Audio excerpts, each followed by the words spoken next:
অনুপ্রেরণীয় শিক্ষণীয় একটি গল্প। এটি মন্টি নামে এক যুবকের গল্প। সে একজন ঘোড়া প্রশিক্ষককে ছেড়েছিল।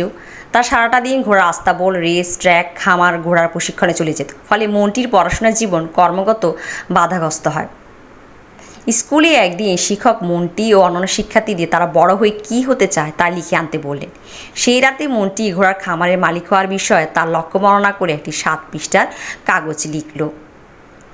সে তার স্বপ্নটি বিশদভাবে লিখেছিল এবং কি 200 একর খামারের ড্রয়িং আঁকে এবং খামারের মধ্যে বিল্ডিং, ট্র্যাক ইত্যাদি অন্তর্ভুক্ত করে।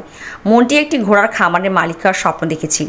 তার জন্য সে বিস্তারিত ফ্লোর প্ল্যান আঁকে। পরের দিন সে এই প্রকল্পটি তার শিক্ষকের হাতে তুলে দেয়। 2 দিন পর সে তার পেপার ফেরত পায়, যার উপর F গ্রেড ছিল। শিক্ষক তাকে ক্লাসের পরে তার সাথে দেখা করতে বলে। ক্লাসের পর মন্টি শিক্ষকের সাথে দেখা করতে যায় এবং শিক্ষককে জিজ্ঞাসা করলো কেন সে F পেয়েছে। শিক্ষক বলল, এই স্বপ্নটা খুবই অবাস্তব, কারণ জমি কিনতে, ঘোড়ার দাম দিতে এবং পরে অন্যান্য জিনিসের জন্য অনেক টাকা লাগবে। তোমার কাছে টাকা নেই, তাই তুমি স্বপ্নটি বাস্তবায়ন করতে পারবে না। বরঞ্চ বাস্তবসম্মত লক্ষ্য লিখো এবং আমি তোমার গ্রেড পূর্ণ বিবেচনা করব।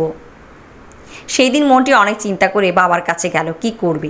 তার সমস্যার কথা শোনার পর তার বাবা উত্তর দিল, প্রিয় পুত্র, এটা তোমার সিদ্ধান্ত। তুমি তোমার স্বপ্নটি বাস্তবায়ন করার জন্য কতটা সংকল্পবদ্ধ।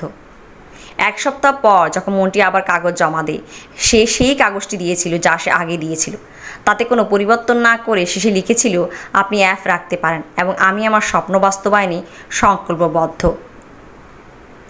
বেশ কয়েক বছর পর মন্টির স্কুলের সেই শিক্ষক 30 জন শিক্ষার্থীদের সাথে 1 সপ্তাহের জন্য একটি ঘোড়ার খামারে ক্যাম্প করার জন্য ফিল্ড ট্রিপে গেলেন। এটি ছিল বিল্ডিং সহ একটি বড় খামার এবং বড় বাড়িসহ ট্র্যাক। আশ্চর্যের বিষয় ছিল এটি ছিল মন্টির ঘোড়ার খামার।